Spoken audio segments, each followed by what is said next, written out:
নমস্কাৰ মই মৃদুস্মিতা মোৰ চেনেল মৃদুস্মিতাছ লাইফষ্টাইললৈ আপোনালোক সকলোকে স্বাগতম জনাইছোঁ। বহুত বেছি গৰম পৰিছে নহয়নে? গৰমে আমাৰ স্কিনখনো হানি কৰিছে। সেইবাবে মই সকলোৰে বাবে এটা মাস্ক তৈয়াৰ কৰি লৈ আহিছোঁ।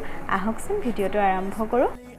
এই মিশ্ৰণটো সকলো স্কিন টাইপ মানুহে ব্যৱহাৰ কৰিব পাৰিব, বিশেষকৈ অইলি স্কিনৰ বাবে বহুত বেছি উপযোগী।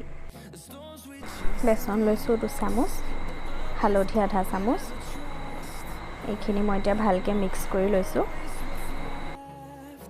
এতিয়া ইয়াত এড কৰিছোঁ পানী, নৰ্মেল পানী এড কৰিছোঁ। মই চামুচে পানী এইটো কাৰণে এড কৰিছোঁ যাতে পানী বেছি নহয় বা কমো নহয়।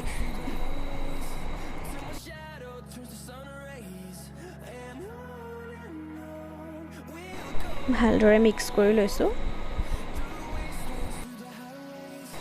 পেষ্টটো এনেকুৱা হ'ব লাগে, বহুত বেছি ডাঠো হ'ব নালাগে, পাতলো হ'ব নালাগে, যাতে আমাৰ মুখত লগাওঁতে কোনো ধৰণৰ অসুবিধা নহয়। এতিয়া মই হাতেৰে মুখত ভালকৈ লগাই ল'ম। ইয়াত মই 2টা বস্তু ব্যৱহাৰ কৰিছোঁ, এটা হৈছে বেচন, আনটো হৈছে হালধি। দুয়োটাই আমাৰ স্কিনৰ বাবে বহুত বেছি উপকাৰী। বিশেষকৈ গৰমৰ দিনত আমাৰ স্কিন বহুত বেছি অইলি হৈ থাকে, পিম্পলছ হয়। সেইবাবে এইটো মিশ্ৰণ আমি গৰম দিনত ব্যৱহাৰ কৰিব লাগে। বেচনে স্কিনত থকা পিম্পলছ আৰু অইল আঁতৰোৱাত সহায় কৰে, লগতে ৰ'দৰ পোহৰত ক'লা পৰা স্কিনসমূহো ৰিমুভ কৰাত সহায় কৰে। আৰু হালধিত থকা এণ্টিবেক্টেৰিয়েল প্ৰপাৰ্টি আমাৰ ফাংগেল ইনফেকশ্যনৰ পৰা স্কিনখনক ৰক্ষা কৰে, যাৰ ফলত আমাৰ স্কিনত কোনো ধৰণৰ পিম্পলছে দেখা দিব নোৱাৰে। সেইবাবে আপোনালোকে এইটো মিশ্ৰণ এবাৰ নিশ্চয় ট্ৰাই কৰি চাবচোন। মই অলপ ডিঙিটো লগাই লৈছোঁ। আৰু এইটো মিশ্ৰণে আপোনাৰ স্কিনখন বহুত বেছি ছফ্ট কৰি তুলিব, আৰু লগতে উজ্জ্বলতাও বৃদ্ধি পোৱাত সহায় হ'ব। এবাৰ নিশ্চয় এইটো মিশ্ৰণ ট্ৰাই কৰি চাব। মই অলপ হাততো লগাই লৈছোঁ।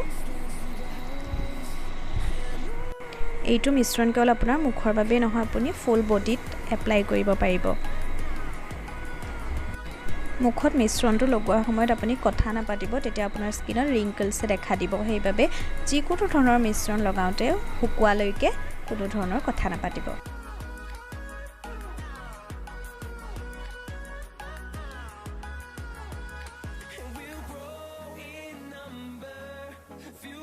আৰু মিশ্ৰণটো শুকোৱাৰ পাছত মই মুখখন ভালকৈ ধুই লৈছোঁ নৰ্মেল পানীয়ে, কোনো ধৰণৰ ফেচ ৱাছ ব্যৱহাৰ নকৰিব। এয়া দেখিছেনে, মোৰ মুখত আগতকৈ বহুত বেছি গ্ল' আহিছে আৰু মুখখন অলপ অইলি হৈ থকা নাই। আৰু আপোনালোকৰ মুখত যদি পিম্পল বা দাগ আছে, তেতিয়াহ'লে আপোনালোকে এইটো মাস্ক নিশ্চয় ব্যৱহাৰ কৰিব, আৰু সপ্তাহত আপোনালোকে 2বাৰকৈ ব্যৱহাৰ কৰিব, তেতিয়া আৰু বেছি ভাল ফল লাভ কৰিব। যদি ভিডিঅ'টো ভাল লাগিছে তেতিয়াহ'লে লাইক কৰিব, শ্বেয়াৰ কৰিব, ছাবস্ক্ৰাইব কৰিব মোৰ চেনেলটো। ধন্যবাদ।